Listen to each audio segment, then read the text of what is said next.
Hi, this is Everett, Everett's Watercolors. Welcome to my classroom. Now today I'm going to do something really special that I've been looking forward to. I'm going to show you how I paint an oak tree. An oak tree to me is very special. I love oaks and I love to go out in the woods and find them. And in fact, I have two oaks in my front yard. So oaks are very special. And we'll go over that a little bit. I got a little bit of history, a little bit of facts I want to go over with you. But let me show you, I'll show you a special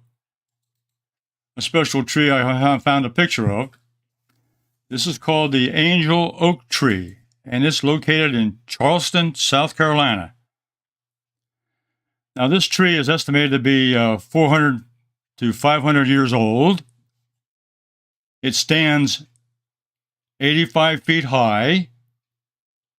It measures 28 feet in circumference on the trunk. And its largest branch from tip to tip is about 185 feet. And that's one size of a tree. So I'm going to go over to my painting table. I got here. Let me get my camera set up here. I got my overhead. Turn off the text. Let's go to my painting table and let me show you some information.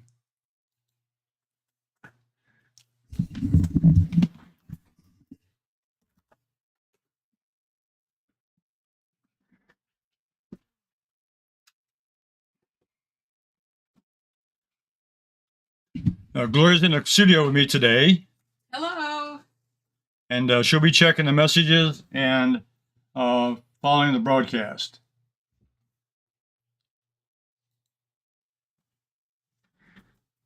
So this is my reference photograph. This is an oak tree, and that's a beautiful one. Look at the size of that thing. You can see the magnificent shape and so forth. Oak tree, it's the oldest and widespread tree in the United States. It's really, they're everywhere. Typically, well, not typically, but they can reach as high as 148 feet high, some of the bigger oaks. The oak tree appeared on Earth about 65 million years ago. 65 million years. An oak tree may live up to 1,000 years. That one down in South Carolina is already 450 to 500 years, so it's about halfway through. There are approximately 600 species of oaks. The most popular ones are the black oak, the red, and the white oaks. The oak was chosen as a national tree of the U.S. That was done in 2004 by the Arboretum Society. So that's our national tree, the oak. The first thing I did, I took this photograph and I did a design sketch.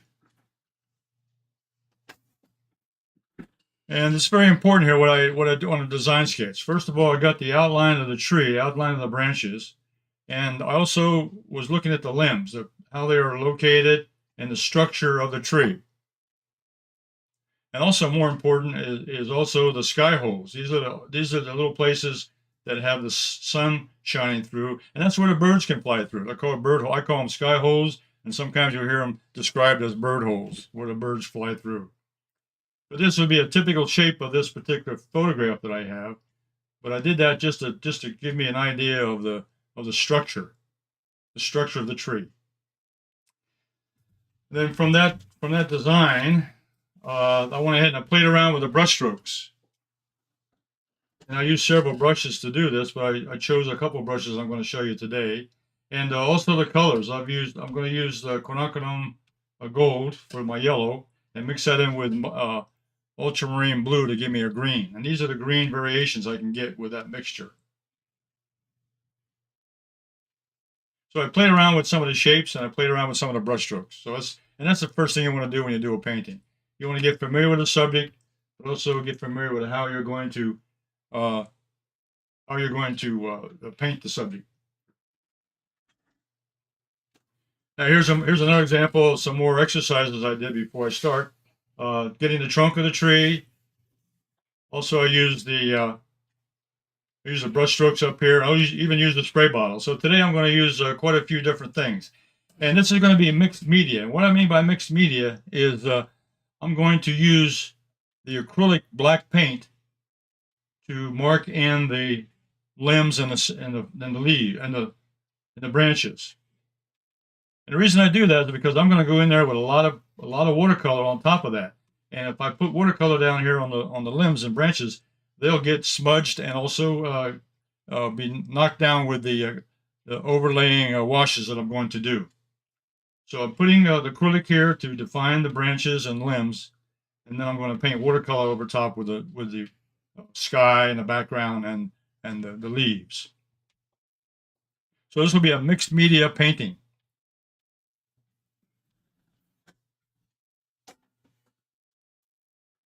Okay, then I went ahead. I've drawn this into a quarter sheet of Gemini watercolor paper. That's the watercolor paper I use. It's 140-pound archival, and this measures 15 inches wide by 11 inches high. And I decided to use the whole sheet of quarter sheet because I want this tree to be really large, and I wanted to get the real feeling of an oak tree. If I was going to put this into another painting, I may make it smaller to be part of the landscape. But here I wanted to really highlight the tree and go through my design of how I would do that. So let me show you what I did here. On my acrylic paints, we'll start with acrylic paints. I have a little plastic tray here, and I put a sponge in the bottom. You can see that there. I put a couple sponges in the bottom and put a paper towel over top of that, and I dampened it. And this keeps the acrylic paint moist, because you know that when acrylic paint dries, it dries permanent, and so therefore, in order to keep it pliable and usable for painting, you got to keep it moist. Okay, so I use this wet sponge method with a paper towel, so I can use that to keep it nice and moist. Okay, so the first thing I'm going to do is I'm going to put in some strokes here for. Now this is a little acrylic round brush. Any brush at all you can use, and I'll go in and put in the black acrylic, and what that does, I'm going to go in and define. I'm going to put in a few branches here, just to give you an idea of how I designed this painting.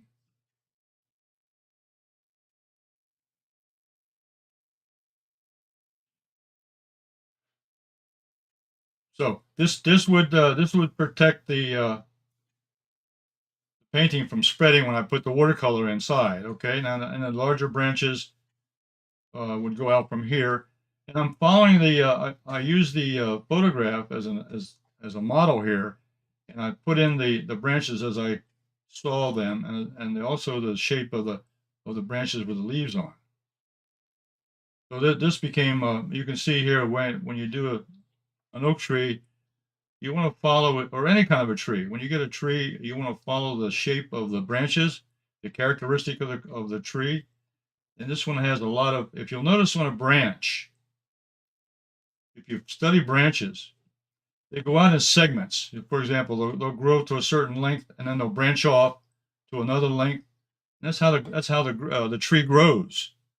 It grows in segments. It grows in segments of the branches that they grow out. This large branch over here. So I really had fun painting this in. But you can see the structure here. The branches. There's usually a large, strong trunk that goes up the center of the oak tree, and it may have more branching off from that. And then they have the large, solid branches. And then the branches are really long. I mentioned that the angel tree, the 184 feet long branches. So they really grow to be massive. They grow out wide. They take up a lot of space. So if you ever painted an oak tree, you want to give it plenty of room, because it's going to grow. It's going to grow high, and the limbs are going to grow wide. So you want to leave lots of open spaces for an oak tree.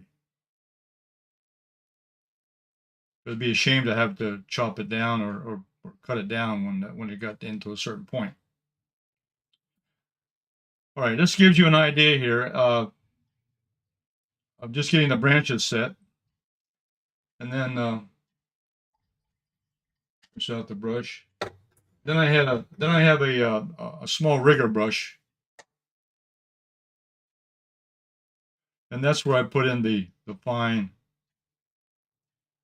branches, those real fine branches off at the end. So you get the branches in there, and then you go out on the end and you play with the rigger brush. You get that nice long stroke.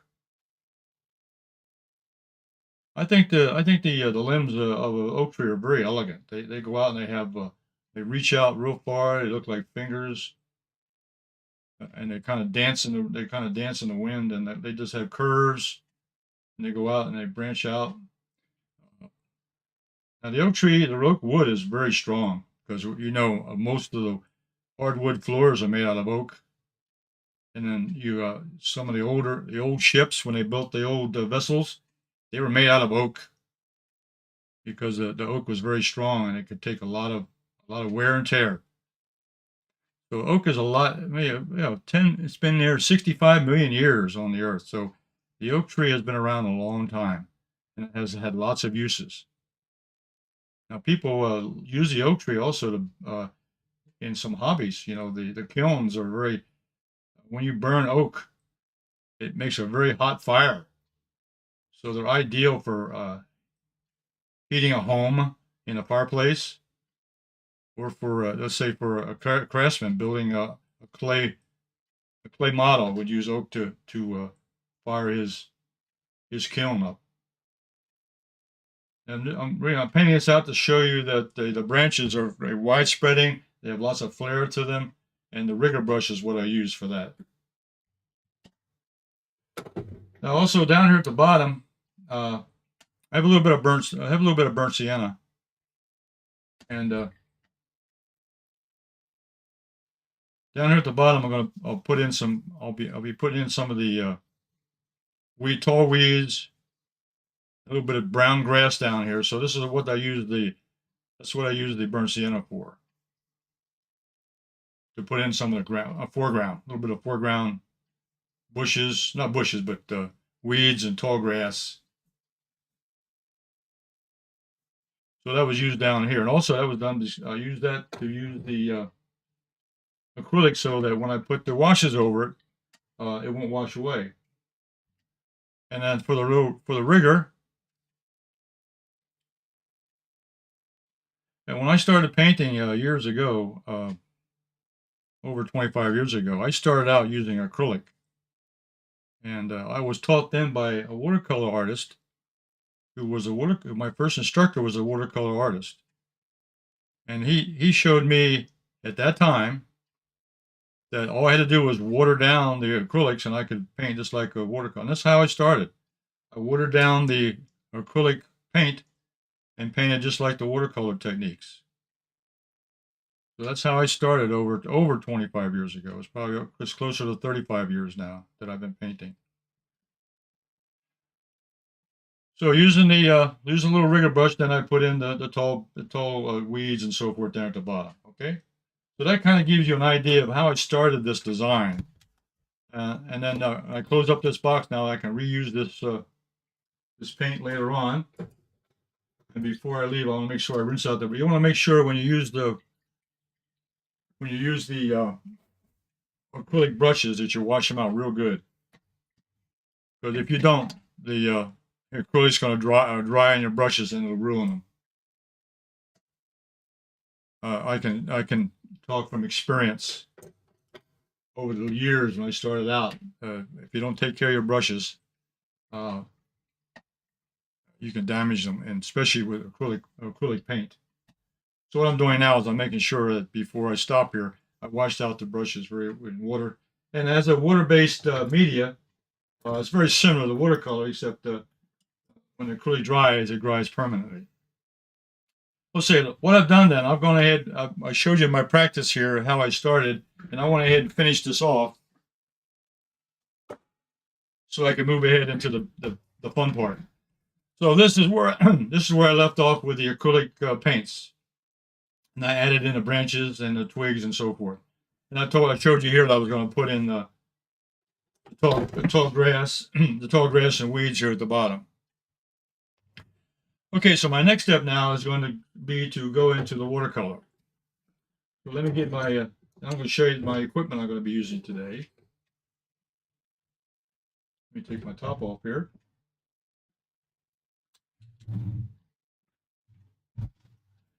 I'm going to be using the hake brush. This is my large and medium-sized hakes. These are natural goat hair. I'm going to use them for putting in the sky and some of the background colors because it covers a large area.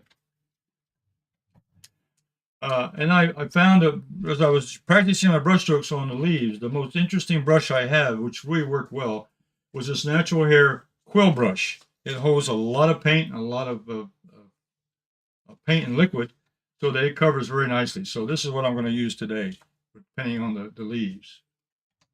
And then for some of the detail, I got my number 4 rigger, Holbein number 4 rigger. This is a synthetic brush, but it's very nice. It's a nice blend of different fibers. And I'm going to also use the black velvet, silver brush, black velvet, number 8 round. This will be for little details that I'm going to add. All these brushes are available on Everett's Watercolors, everettswatercolors.com. And my colors today, I'll show you my list of colors I have here. On the acrylic, I've already showed you, I use Mars Black and I use Burnt Sienna from the acrylic paints. In the watercolors, I'm going to use Ultramarine Blue, which is up here at the top of my palette. I'm going to use Yellow Ochre, which is down here at the bottom.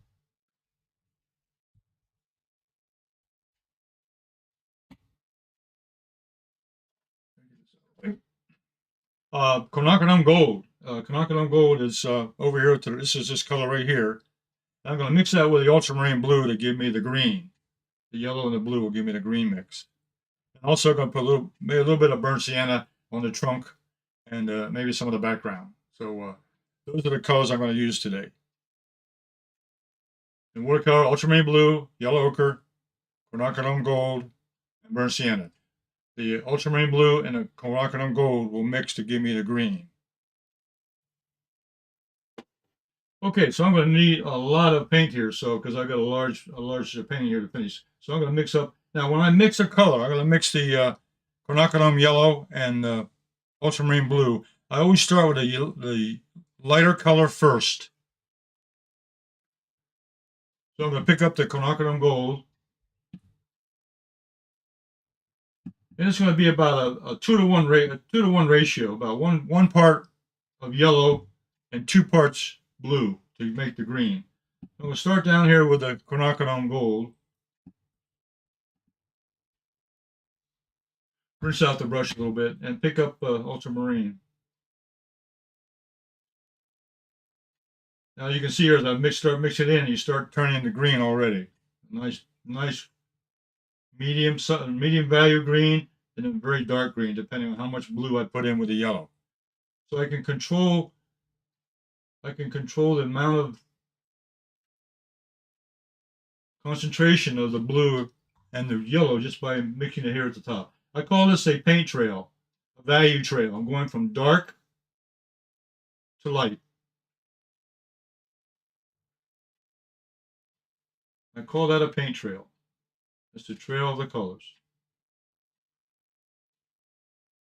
Okay, I'm going to start here with the middle value here. Now, what I'm going to do is, remember I mentioned when I did the branches and so forth, I'm looking at 3 things. I'm looking at the outline of the limbs, which I've already put in. The next is the contour or the shape of the branches that give me the leaves. That's the next thing. And also I'm going to be aware of the sky holes. And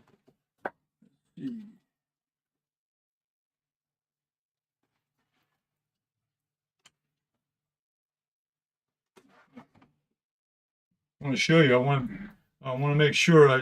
This is a reference here. I'm going to use the reference as my guide. The sky holes here is I got to paint around, and the edges of the tree is the shapes I'm talking about. Let's say I practiced the brush a little bit already, so I know how I want to put this in. So I'm going to put in these large areas.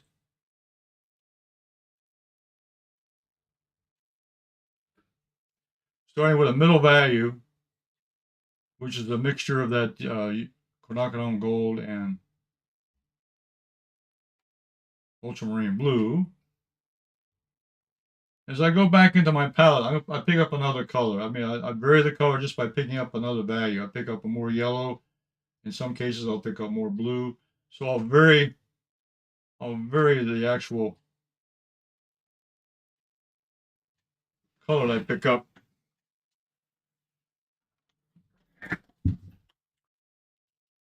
As I come down, I'm going to leave, initially I'm going to leave some areas open, but then I can go back in and close them up as I get to painting a little more mature. So out here, I'm working on the edges now. The edges of the tree are very important. That gives me the character and the shape that I'm looking for. So right now, I'm really working on getting the edges of the branches, getting the edges of the leaves the way I like them. So I'm not just arbitrarily putting the colors out here. I'm also trying to shape the limbs and the branches the way the tree is shaped. It's almost like doing a portrait. If you're doing a portrait of a person, you want to get this thing to look like the person. Well, here I want this to look like an oak tree. So I'm using the shapes that I see, and I'm painting the shapes from a reference that I'm using.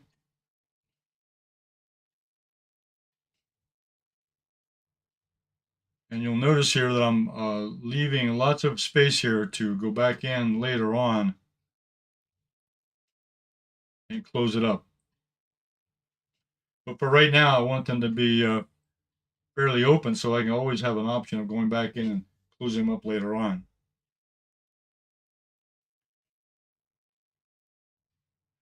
I found using this quill brush, I can lay it down in different directions, and it gives me a nice. I get a point, has a pointed to it, and also has a nice big fat belly to it. So I can lay it down and get a nice shape to it, no matter which way I turn the brush.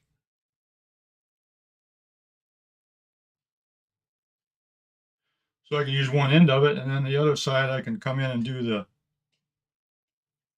shape I like, just by turning the brush in one direction. So I'm using its different directions.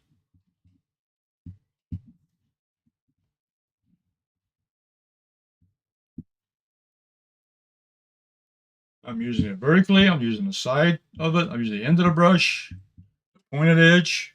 I'll come down here to these the little smaller branches at the bottom. I'm just barely touching the paper, and I want to get just a little bit of color, a little bit of texture. And this is all the light's coming this way.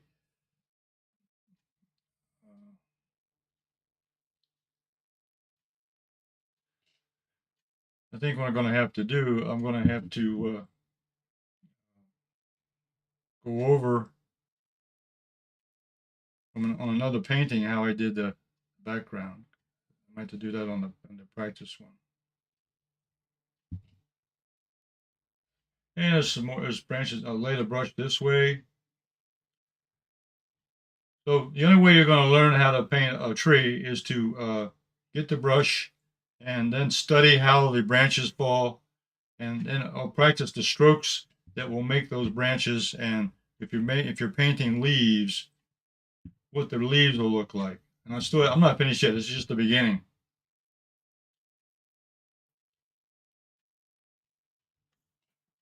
Okay. All right. I think I'll give that a dry.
Okay.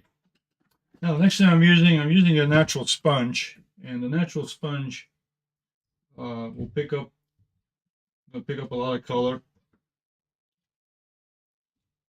Same mixture of green with the ultramarine blue and with the quinacridone violet. Then I'm going to go in. I'm going to add into texture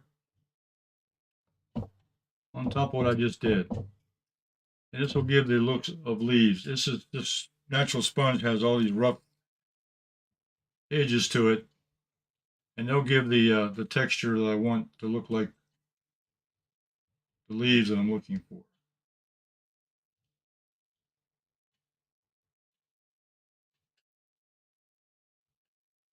And also, what I've got here is another tool. This is my palette in the bottle. Dot sprayer, palette in the bottle, dot sprayer, and I put the mixture in here. I put the ultramarine blue and quinacridone gold in this spray bottle. The ratio I put about, again, 2 to 1. 2 to 1. Put twice as much ultramarine and twice as much as the quinacridone gold. So 2 to 1 ratio of the colors. What I'm going to do is I'm going to use a light tapping motion. And this bottle, this dot spray bottle, is only available exclusively at everettswatercolors.com. I'm using just a light tapping motion. And again, this is giving me texture on this tree. This gives me the look of leaves. Gives me a little, it breaks up the pattern here a little bit.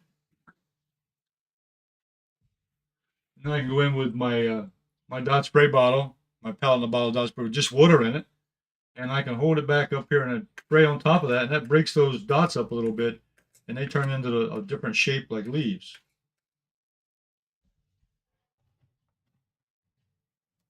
So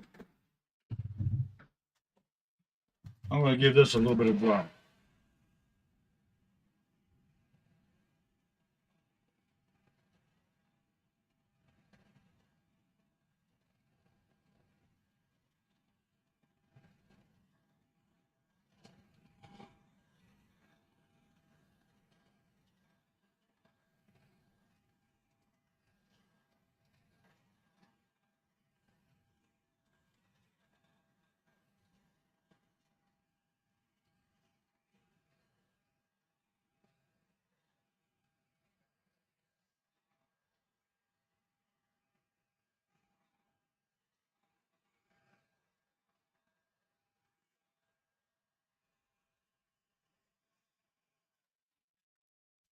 Okay, I've really got two paintings going on here, so I'm gonna set this one aside.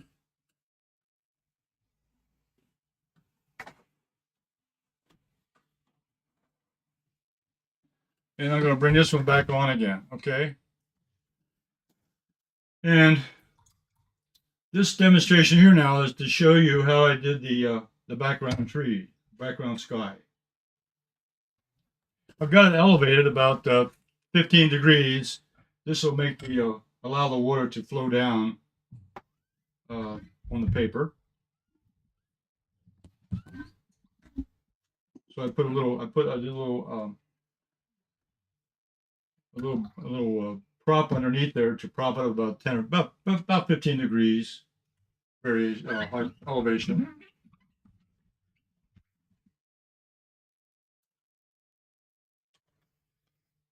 So now what I'm going to do now, this is the one I did the acrylic I did the acrylic demonstration on earlier. So now I'm going to go ahead and I'm going to wet the background with the large Hake brush with plain water.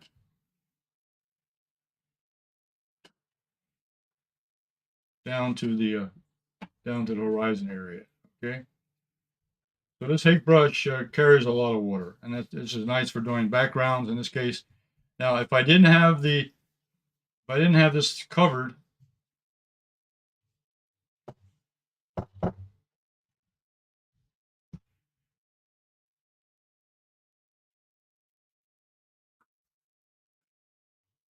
now take a little bit of that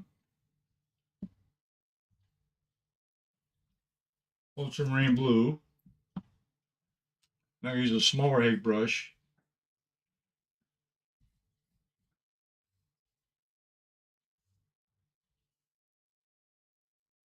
Loaded with the ultramarine blue. And I'm going to paint in the background sky.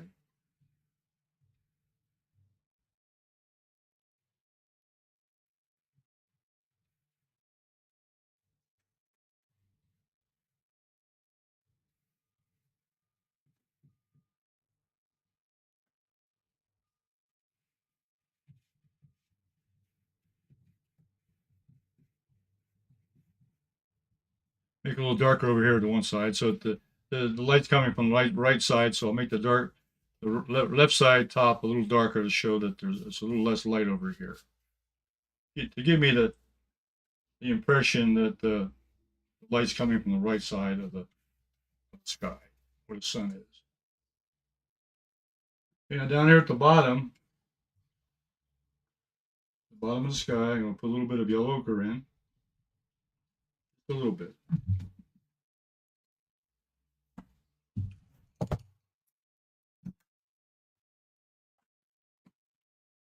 I had to get a much bigger working space. I'm looking forward to my new layout someday. I'm working on an outline of a larger space. That'll give me a lot more room to work in. So down here at the bottom of the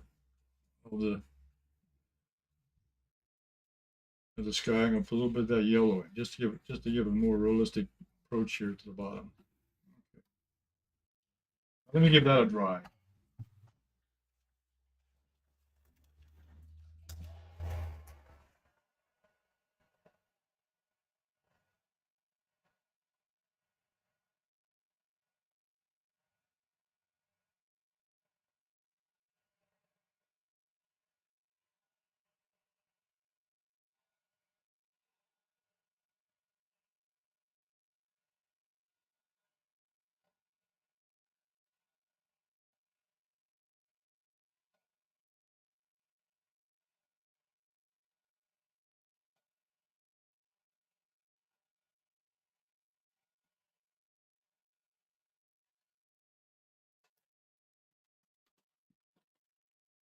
Okay. Now I'm gonna put just a little bit of ground in here, which I'm gonna mix a little bit of the yellow ochre with a burnt sienna. Give me a little ground color, a little dirt. And I'm going to paint this little hill back here. So I'm going to come in here with the hill behind this tree.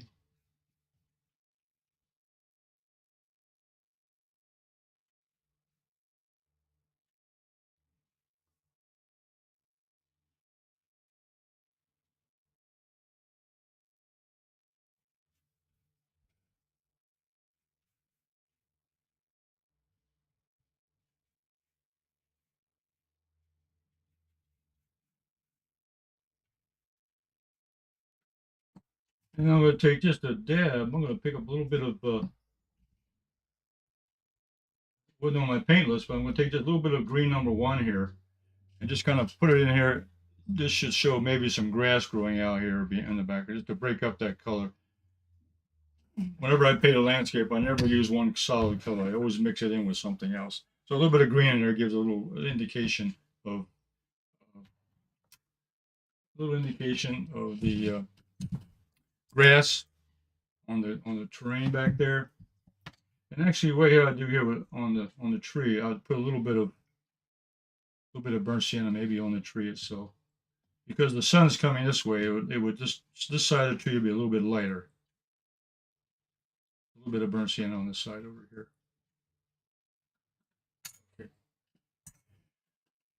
Okay.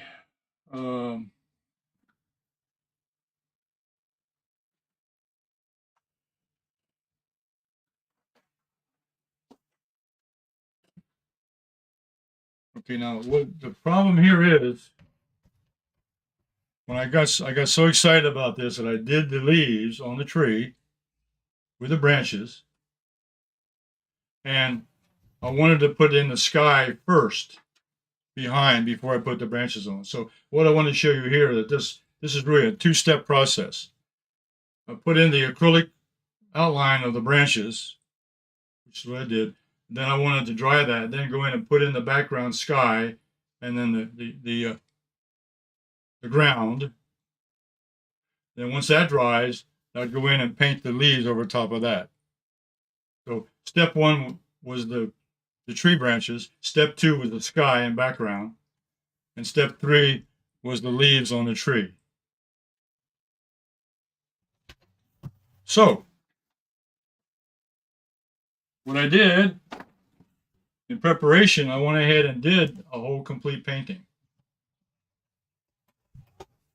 And I think you can see the results here of what it would look like. Okay. So the demonstration was to show you how I would design the tree, how I would put in the background the colors for the sky and for the ground, then add the leaves on top of the branches. But look at those sky holes. You'll notice here I've got the sky holes coming through with the sky is showing through and the edges of the tree. Also, I didn't have a chance to show you, but I also used a little bristle brush here to go and get little bit of texture on the edges of the branches. Again, just to show that. And I also add a little bit of yellow in here to give a little bit of highlight into the leaves. You'll notice here that there's quite a bit of texture and a little bit of color change in the leaves themselves. Okay, so the last thing I want to show you is how I would frame this and how it would look like behind a mat.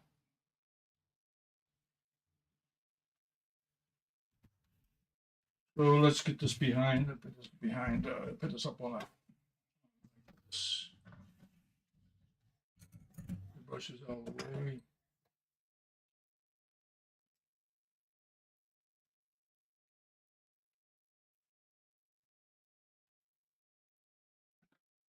So I'll probably have to get a bigger. I'll probably have to get a bigger mat if I was going to mount this because this tree is such a large tree. But there's nothing wrong with having some part of the tree going off the edge of the paint of the frame itself. But there's a good idea there of with a white border on top of that. That makes that tree really stand out. And also what I can do, as I showed last week about putting another colored mat in there, if I put a red mat, and this is actually a burnt sienna mat. If I put the burnt sienna there, that really makes the green come out. You notice how the color of the mat really influences what the color of the painting is. In this case, the green now is a more dominant color in the painting because of the yellow, because of the complementary red around it. Here, because of lightness, this also brings the dark part of the tree out because the tree is a darker value, so it works also.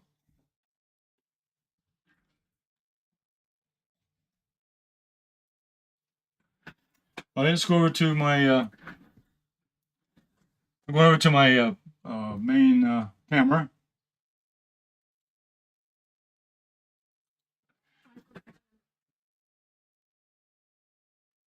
I gotta turn off my beat. Ooh. Okay, so this was a mixed media exercise, showing you how I would put in the branches and the limbs for the tree. And also, secondly, the second part would be to put in the background, because I'm working from back to forward. Put in the background first, which would be the sky and the land, and then on top of that, lay over the actual leaf pattern. So you put those two together, and then you have the final result. So I really enjoy painting trees. Trees is one of my favorite subjects that I like to paint in a landscape. But to paint the master oak, this was just, to me, it was a real pleasure today to experiment and to demonstrate how I would paint the tree. So I want to thank you all for checking in with me, and I would like to get some comments and some questions about what I did today. There was my mistake there was not to get the background in the right step, but I think I recovered there by showing you how I did it on the second go. So I'll be back again next week, and I'll see you next Thursday. 2 o'clock. Be Thursday at 2 o'clock.